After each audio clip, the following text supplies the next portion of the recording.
जिगरों वाली दोस्ती है कि आते जाते मार वार देते हैं हम, वो वाली है। किसी को मार तो नहीं दिया था सेट पे? हम आपस में ही बस लड़ाइयाँ और सारा कुछ करते हैं। तुमको भी अपना टेस्ट कराना पड़ेगा। टेस्ट? कौन से टेस्ट? शानी, कुछ चीजों के बारे में हमें अंदाजा नहीं होता, डॉक्टर बता रहा है। क्या डॉक्टर? मैं कोई टेस्ट नहीं करा रहा और मैंने अंदर के बारे में कोई बात नहीं करनी। तो जनान से ये सिलसिला शुरू हुआ है, if I am not wrong, when आप दोनों को एक मूवी में साथ देखा। बहुत ज़्यादा मेजर उसमें तो इतना ज़्यादा नहीं था रोल, बट अब पर्दे में रहने दो। जनान से पर्दे में रहने दो, हानिया आमिर और Ali Rehman Khan, how has the journey बिन?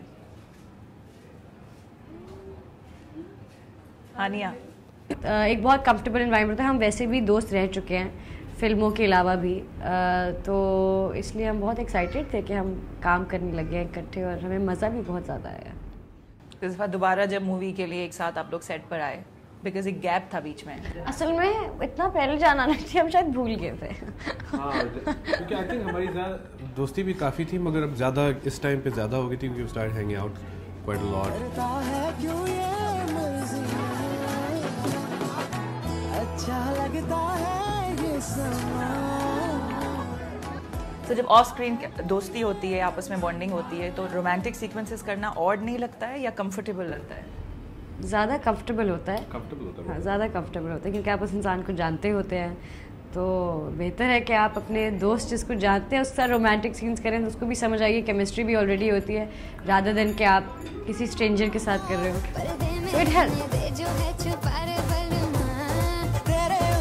पर्दे में रहने दो के सेट से हमें कोई ऐसे इंटरेस्टिंग एपिसोड्स या ऐसी कुछ आपकी एक्सपीरियंसेस विद ईच अदर या विद? वैसे हसन, मैं अली कभी बोलते बोलते भूल जाता है कि क्या कह रहा था। अली का ध्यान नहीं और होता है। नहीं, अली की हम होता है ना, हर किसी की एक बात आप उठाते हैं, तो अली की एक बात ये, हम सारे बात करते हैं इसके बारे में कि व्हेन अली इज टॉकिंग, तो बात करते करते ना अली कहीं रुक जाता है, फंस जाता है, वो सेंटेंस कंप्लीट नहीं हो पाता है, फिर हम वेट करते हैं, तो it just became a joke. Otherwise Ali बिल्कुल फिट है। ग्रामर ठीक कर रहा था उस वक्त, ग्रामर में फंस जाता हूँ। स्क्रिप्ट इनसे प्रूफ करवा लिए थे ना? हाँ, नहीं मगर I have videos of Ali reading the script for the first time in front of me. Okay. Those videos will never surface. I will post them tomorrow. Those videos. Set पे आके हम पहली दफा स्क्रिप्ट पढ़ रहे हैं। हाँ? नहीं, सेट पे नहीं, we were doing readings कर टेबल रहे रीडिंग थे। कर रहे थे, तो पहली दफा स्क्रिप्ट पढ़ रहा था, वो रोमन में लिखी हुई थी, वो इसलिए थोड़ा Really? मुश्किल था मुझे पढ़ने में। Really? क्योंकि वो रोमन में मुद्रा लिखा हुआ था, समझ नहीं आई थी। मैं उर्दू में तो वैसे ही बड़ा फ्लूएंट हूँ, मगर रोमन में वो समझ नहीं आ रही थी। सुहानिया, 5 फिल्म्स आ रही हैं और उसमें एक फिल्म आपकी है, तो how does that feel? Content तो आ रहा है, लेकिन ऑब्वियसली फिल्म्स पांचों ने बनाई हैं, पांचों की एक्सपेक्टेशंस हैं, ऑडियंसेस क्या क्या देखेंगे? मैं चाहती हूँ ना, इन एन आइडियल वर्ल्ड सब कुछ देखें, लेकिन यार एटलीस्ट दो फिल्में तो देख लें, 2-3 चलें, इसमें 3 से एक पर्दे में रहने दो। जरूर होनी चाहिए। तू इम्पोर्टेंट है, इम्पोर्टेंट। नौवा बच्चा। हाँ, उसके 9 और हमारा 9। और ऐसा क्या एंजॉय कर रहे हैं शादी में? YouTube का नंबर 1 नुस्खा है ये। दिमाग खराब हो गया। हमारी जो फिल्म है talks about a very different subject and very different topic, and मुझे लगता है बहुत नेसेसरी मूवी है इस टाइम पे पाकिस्तान के लिए, क्योंकि ऐसी बात होनी चाहिए। उसके अलावा फिर आप देख लें, यू पिक एंड चूज, और फनी भी है, you know, it is funny, there is romance in it, there is comedy, क्योंकि और नुआंसेस फनी ऐसे हैं कि नॉर्मल ज़िंदगी में जो बहुत नॉर्मल बातें लग रही होती हैं आपको, बेसिकली अम्मी तो ये बोलती हैं, लेकिन अगर आप उस पर सोचें तो बात बहुत फ़नी होती है। इससे गुर्दे फेल हो जाते हैं। जानी तू पास हो जा, गुर्दे हम नए लगवा लेंगे। खानदानी नुस्खा है हमारा, बच्चों की लाइन लग जाएगी। सोसाइटी की ऐसी बातें हैं जो बड़ी टैबू हैं, जो हम लोग बातें नहीं करते जिन पे, और बातें करनी चाहिए, क्योंकि ये ऐसी चीज़ है, ये ना रिलीजन है ना कुछ है, ये एक बीमारी है जो इंसानों में होती है और उसके हल हैं। तो there's an outcome to it, there's a way to get around it. Pressure बड़ा होता है ना ख़ानदानों का कि बच्चे करो, ये करो, शादी करते ही बच्चे करो, अपनी ज़िंदगी मत एंजॉय करो। तो दूसरों क्या हो रहे हैं जो इस ट्रेलर में भी है, कंपैरिजंस, मोहल्ले में लोगों के लोग क्या कहेंगे, फैमिली में लोग क्या कहेंगे, दोस्त लोग क्या कहेंगे कि कुछ नहीं हो रहा, यू नो। तो ये सारे ये प्रेशर, एक सोसाइटल प्रेशर जो बनता जाता है, it's unnecessary and I think psychologically ये बड़ा इम्पैक्ट करता है, ख़ास तौर पे औरतों को।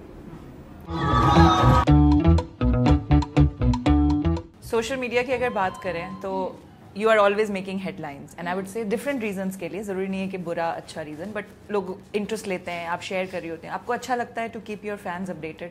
मुझे अच्छा लगता है कि फैंस का इंटरेक्शन करती रहूँ। मुझे मैं लुक अप टू करती हूँ, ऐसे लोगों से इंस्पायर्ड भी होती हूँ जो बहुत डाउन टू अर्थ, बहुत हम्बल होते हैं और अपने फैंस को ना से कनेक्टेड रहते हैं और रिलेटेबल होते हैं। कि मैं ऐसे लोगों को फॉलो करती हूँ जो बहुत ओपनली और बहुत ब्रेवली बताते हैं कि मेरी ज़िंदगी में ये मसला है, शायद आपकी ज़िंदगी में भी हो।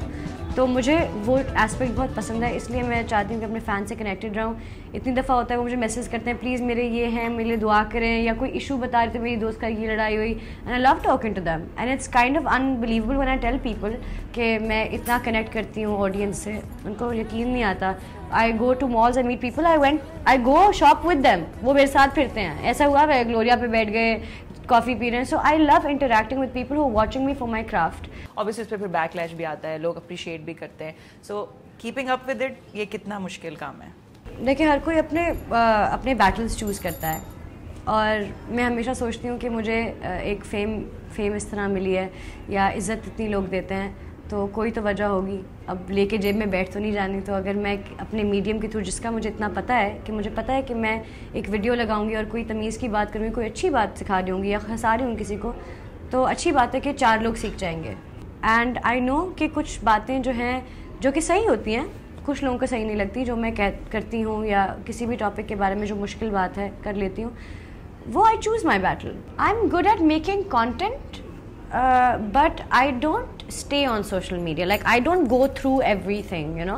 फैंस की लोगों से मिलने की बात करें तो पर्दे में रहने दो की प्रमोशंस का एक पार्ट ये भी था कि आप लोग शायद एक्चुअल मेहंदी या इवेंट्स पे कहीं गए थे।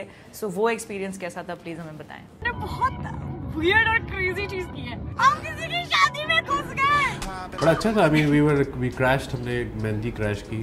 The actual like you crashed, मतलब बिल्कुल आइडिया नहीं था उनको। एक्चुअल हो रही थी, हम एक्चुअली ढूंढ रहे थे काफ़ी मेहंदियाँ जहाँ हम चाह रहे थे कि हम क्रैश कर जाएं।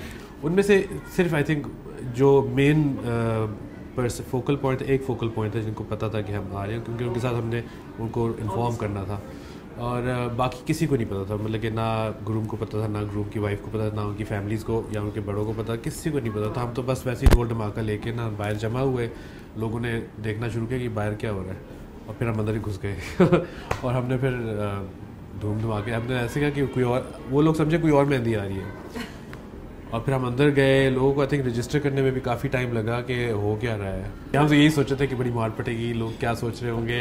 लोग बड़े कंफ्यूज तरीके से हमें देख रहे थे। बड़ा नहीं, they got very excited at the end they got, बस शुरू में इस तरह करके कि ढोल बजाते हुए ये कौन आ रहे हैं।